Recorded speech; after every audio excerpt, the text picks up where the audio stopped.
Karanga aho, Tim McIndoe. Kia ora e te mana whakaua, tēnā koe e te whare, kōnei te wiki o te reo Māori, me whakanuia e tātou. Mr. Speaker, I am delighted that we are having this debate today, and I'm fervently hoping that it will lead to a new national flag which isn't constantly confused with Australia's, but around which we as New Zealanders can proudly unite. And so it's not just because I want change for the sake of change, far from it.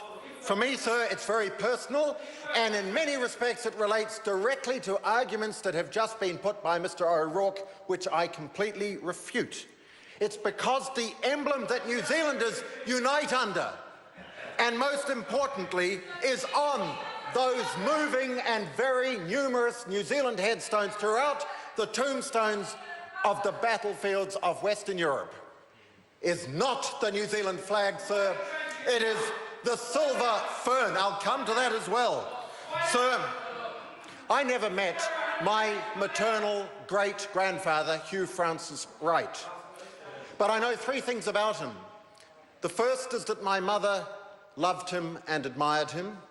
The second is that he was in his day one of New Zealand's leading mountaineers, which I have to say as a talent he certainly didn't pass on to this particular great-grandson.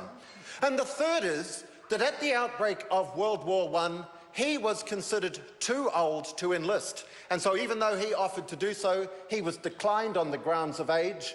But then after the devastating losses in Western Europe throughout 1914, 15 and 16, there was a new wave and older men were accepted for enlistment, and my great-grandfather was one of those, and he went and fought in the First World War, and I'm pleased to say returned to New Zealand at the end of it. Sir, I didn't know my paternal grandfather, Charles Grierson McIndoe. And at the other end of the age bracket, legend has it that he lied about his age and ran away at the start of the Boer War, and he served there. And this year, for the first time on Anzac Day, I proudly wore his medals on my right lapel, something I'd never felt I could do before, but I was very proud to do it. Sir, I did know, of course, my father, and my father served in the Second World War. He was an ACAC instructor, and along with his brother, he served in the Pacific. He was injured in an accident there. His brother carried on to Europe, and my uncle, whom I never met, Raymond Kenneth Grierson McIndoe, was killed in action just a fortnight before the end of the war, just before VE Day. The war was virtually over, and he is buried in Forlì in southern Italy, where he fell, and the silver fern is the emblem that identifies him as a New Zealander. And so, sir, for me this is very personal, and for me the timing is absolutely right to be making the change in this year as we honour the legacy of all of those who have served our country in the major conflicts through to the present day, because it's the silver fern that is the emblem that they fought and died under, and that honours their legacy. So I utterly reject the argument that changing the flag in this year is disrespectful. Mr. Mallard said it's wrong, the timing is wrong. I say, what finer way could we find to honour the legacy of those courageous New Zealanders than to honour their contribution with a change of the flag of the type I've said. So not just any change, but a flag that shows what we have in common. Sir, the Union Jack reflects my heritage. Obviously, with a name like McIndoe, I have Scottish ancestry. But I believe it is totally incongruous here in the 21st century for us still to have another country's flag on our flag as a proud and independent nation. And the New Zealand First Party has argued against the cost of this exercise. I say to them, what cost democracy? It may not cost as much as $26 million, but put it in the context of our annual expenditure, which is in the region of $73 billion. A referendum is the best way, the fairest way to consult all New Zealanders and to give them their say, and I'm proud that we are doing it. Sir, this is the same process, to those who argue against it, that New Zealanders followed about 20 years ago when we changed our electoral system from first past the post to MMP. Those members who now object so strongly to what we're doing wouldn't be here if we hadn't had that exercise, and they should reflect on that. Sir, would Canada go back to its flag of pre-1965? Of course they wouldn't. They are very proud of their maple leaf, and wherever you go around the world, if you see somebody wearing something with the maple leaf, you know either that they are Canadian or they've recently visited that country.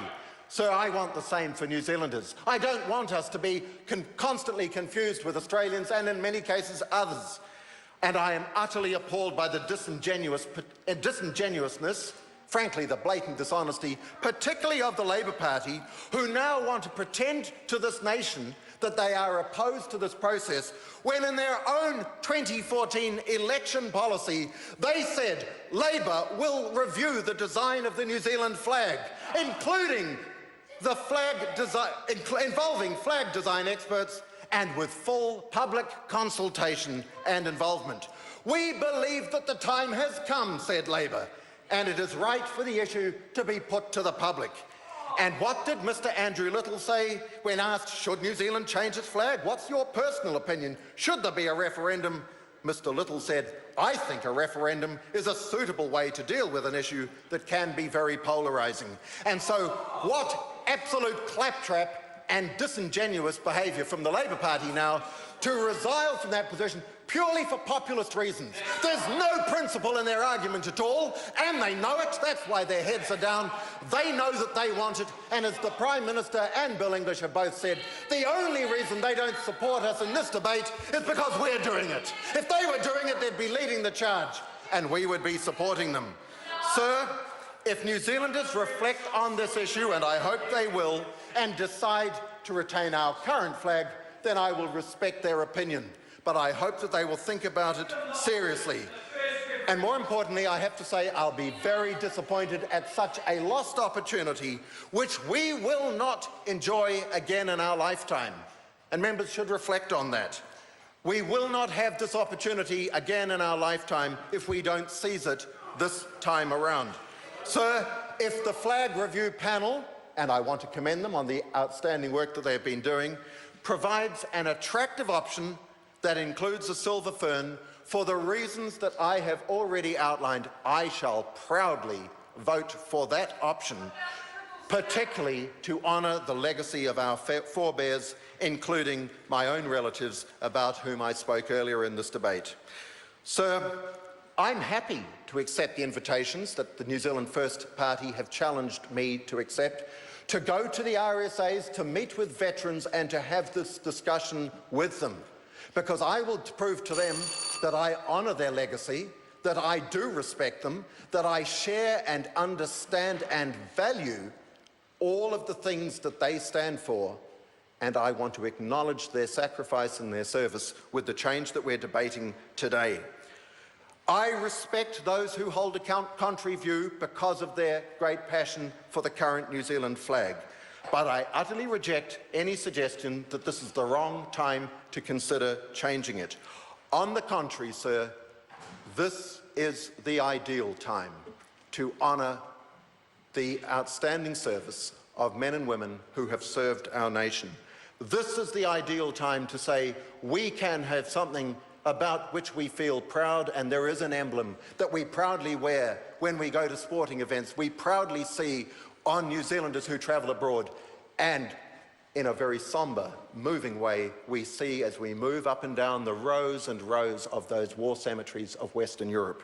And so, sir, I want to honour the legacy of Hugh Francis Wright, of Charles Grierson McIndoe, of Harley Lehman Grierson McIndoe, and in particular my Uncle Ken, whom I never met, by making this change.